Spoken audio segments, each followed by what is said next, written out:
정부가 인천 검단 아파트 지하주차장 붕괴 사고의 책임을 물어서 시공사인 GS건설에 영업정지 10개월 처분 방침을 밝혔습니다.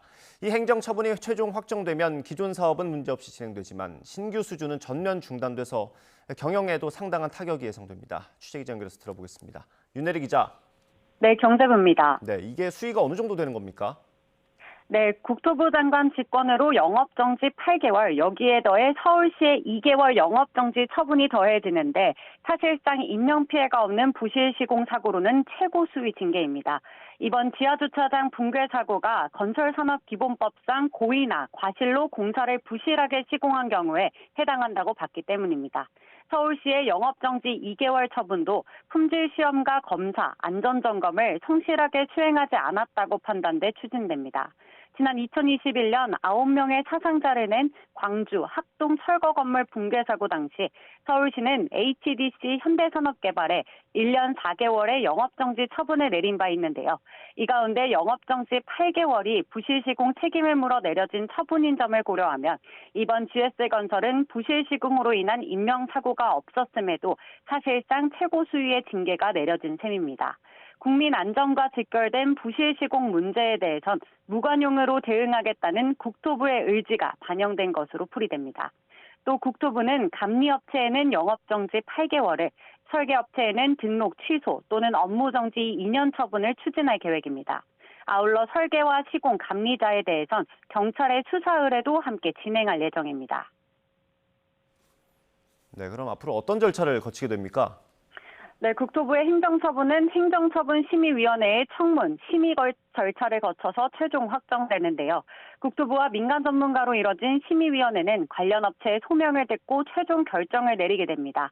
이 과정에서 최소 서너 차례 회의가 열려야 해 기간은 최소 3개월에서 5개월가량 소요됩니다.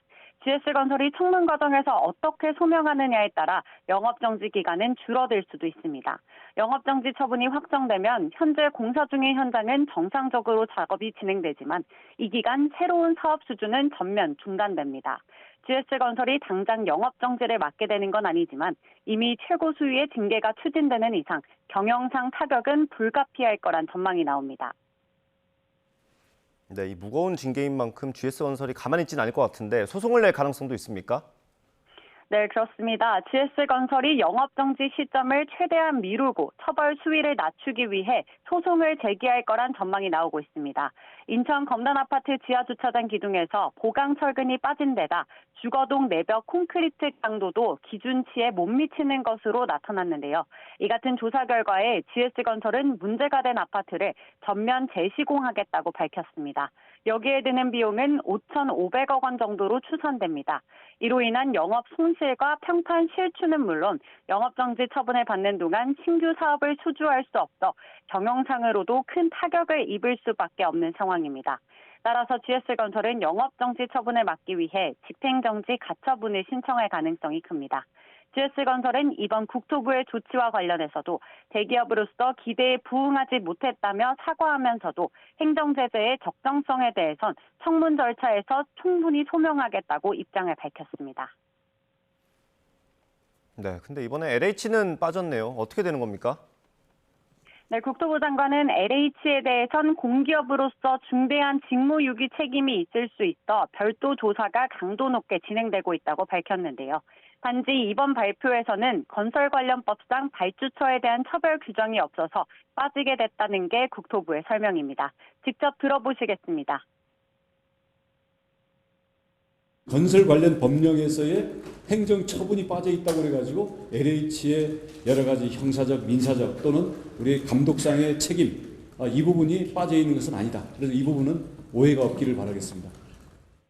LH는 현재 무량판 아파트 철근 누락 사태와 관련해 정관 특혜 문제가 불거진 만큼 오는 10월 고강도 자구책을 내놓겠다고 예고했습니다.